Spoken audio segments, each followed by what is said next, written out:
So what's it like playing Superman's grandfather? Crazy and wonderful. I mean, so many superlatives. I just feel incredibly lucky to be doing this. How do you think it must feel for Seg-El to basically be told what he's told? You know, Yeah. like your grandson's going to be this huge superhero. Yeah. Has to live. This has to, that's got to be some crazy pressure. Doesn't make any bloody sense. Yeah. Like, I mean, that's the truth of it. Like, he feels so far removed from that. Like, when Adam meets him and gives him that cape, it's the lowest point in Seg's life. Like, you hear him say, like, you killed my parents. They died for this. They died for whatever all of this is, and it doesn't mean anything. Like, what does this have to do with me? I am not the sort of person who can bridge the gap between the amazing past of my family, this family of revolutionaries and free thinkers and scientists, and then also have to deal with the fact that in the future it's going to be the greatest superhero who ever lived. I am not the guy to bridge that gap. What do you want from me? It's a huge amount of pressure, and he has no idea what he's doing. But that's sort of the thing that makes Seg a really compelling hero, is that in the same way that Ripley from Alien or Indiana Jones, they're good people, they're capable people, but they're thrown into a situation that is way over their head, and there's no one else who is in the position they are. So they decide to make a brave choice, and that's sort of Seg's journey.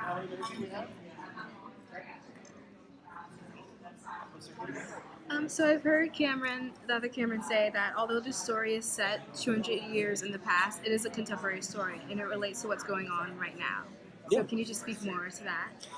Well, now is in 2018 in the DC universe, or now is in here and now in the real Here, world? like real life. Yeah, absolutely it is. And the thing is, this is science fiction. This is a high concept science fiction show, and the role of great science fiction has always been to hold a mirror to humanity. Like great science fiction, like Blade Runner or Stephen King, whatever it is, it's not just about monsters and aliens and robots and ghosts. It's about us. It's about how we deal with each other. It's about our connections.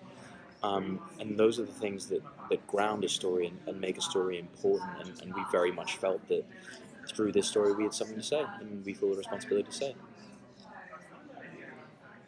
it. So, with playing a new character, there's all kinds of fun little liberties you can take with it and build it, make it your own. What was one of the parts you found that was your favorite thing to bring to this character? Yeah, I think humor. I think that was the big thing. Was even when I got my sides for my screen test, my first screen test for David Goyer, this scene was like, it could have been played very honestly and very seriously and with a lot of gravitas, but I thought, this guy's a little bit more Han Solo. This guy's a little bit more fun. I can have some fun with this. And I went in there, and I think I was probably the first person to make them laugh. And I thought that's what it is. And I think it's the element of fun. This cast is wonderful. I love every member of this cast, and it's a really, really funny set to be on. I laugh hard every day, and I think that's the thing that we love bringing to it, is that yes, this is an epic space adventure, and the stakes are really high, and they're grounded in the personal stakes of the characters, and there is tragedy, and it does deal with heavy, heavy themes, but it's fun. This is Superman. This is science fiction. We're here to have a good time. We want people to be on the edge of their seats. It's a thrill ride. So I think, in terms of the thing that wasn't initially there when we got there and what we brought to it, I think humor. What were some of the challenges you faced bringing this character to life? I think the same as any actor when you get a big role. This is my first real big job. I started out in London in theatre and indie film and in British costume drama and stuff like that. So this was my first big American job, massive part, the lead, playing Superman's granddad. And very understandably, first week of filming, like any actor would, I'm like, I can't do this. I'm not the guy. I'm freaking out. I get on the phone with my girlfriend and say, like, I suck. I'm a fraud. Everyone's going to find out. I'm going to ruin Superman for everyone. And she just said, but you love this. You love acting. And I was like, oh yeah, I do. Phew. And that was the thing. It's like, I remembered why I do it. And I think that's the thing, is just staying grounded and remembering your job and just doing your job. That's the big thing. Stay grounded, yeah. I find it interesting, Superman, like being an American, Superman is always, truth, justice, the American way. Such a American hero, but you're British, right? Like, Yes, I am. Yes. I mean, does he resonate the same way among you know, out there, like what's kind of is there a different attitude with Superman I mean, overseas? Superman belongs to the world, right? Yeah. You know, and I think yes, he's an American character. Grew up in the heartland, grew up in Kansas. And Yeah.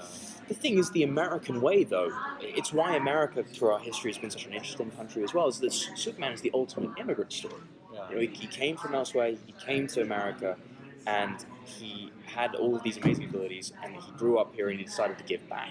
That's the ultimate American story, the American tale. And the American way, yeah, it's the American dream and all that sort of stuff. But all of those themes are universal: freedom, unity, humanism, the great things we achieve when we work together. So yeah, even though it's American, those themes resonate no matter where you are in the world. It's why it's such an undying character. What do you love most about playing? Gosh, I think I feel really lucky to be a character within the DC universe who isn't a traditional superhero. I'm not putting on a costume and fighting crime. There is no black and white in this world. There's shades of grey.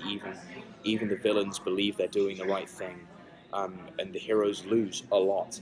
And I think it's really interesting to be able to play in a world that's paying tribute to all the amazing interpretations of the character that have come before, of the character of Superman, but also it's forging its own path. It's forging its own way forward. And this is a character who hasn't really been explored before, and that is a really great opportunity for me. Every actor has a favorite scene or something that they've done in their shows. Is there one that stands out to you as your favorite, like episode or thing that you've done so far? Oh man, yes, absolutely, and I can't reveal it. You're gonna know it when you see it, because the thing is, and I've said this a couple times, this is not the show you think it is. It takes a massive twist. This show is far more ambitious and bold and wonderful than people could possibly imagine. No one has predicted how the show is going to end because it's crazy. But there is a moment, and I will tweet it. There's a draft on my Twitter right now, at the Cameron Cuffe. There's a draft on my Twitter right now that just says, "I told you so." And after a certain episode, after a certain scene, I will post it. And that is how you will know. It must be killing you. It is. It really is. Like, because it's just awesome. It's just so awesome, and I think the internet is going to blow up. Now I want to know. Yeah. Well, keep watching. Can we get an episode number? No. Keep watching. It's coming. It's coming. Okay, so I heard you're a comic book fan. Yes, ma'am. And I know you must be so busy, but have you read any comics recently that just blew you away? Gosh, so many. Invincible finished, which was really sad. I adored that comic book. Such a great comic book. Right now, I'm reading Injustice, Action, Super Son, Superman. I'm reading Detective. I really love Detective. Tim Drake is one of my favorite characters, and James Tynion IV. I think he said a few times that Tim Drake is his favorite character in all the comics. So it's been great to see future Tim come back from Jeff John's storyline. That sort of blew me away. Doomsday Clock has been crazy, and Metal as well. Some really, really good events going on in DC. So, if Seg-El could offer one piece of advice to his grandson, at the start of his journey, what do you think it would be? Gosh, Seg has such a long way to go on the journey of being a hero. I think if they met, it would be Cal giving him advice. Interesting. I think that I would love to.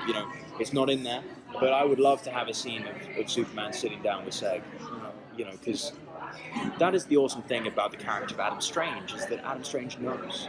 Adam Strange is the only character on the show who's seen the future, who's been there, and is able to say, "I've met him. He is incredible." And he's sort of that barometer for Seg. So that even though Superman isn't in our show, he's the most important character off screen, and there is a sort of relationship between him and Seg, even without Seg ever meeting him. And that is sort of the magic of Superman. Yeah. When you read a comic like Identity Crisis, which is one of my favorite comic books, the way everyone talks about Superman, you see the effect that this character has on your life even when he's not around. That's sort of awesome. That's the power of Superman.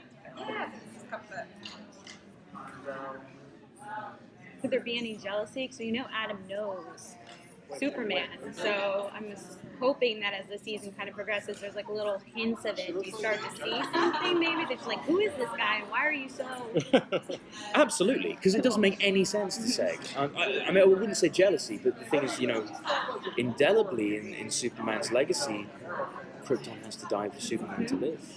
And that's the central conflict on the show. Does it? It takes a couple of seasons. Thank you. Good to go. Thanks so much, guys.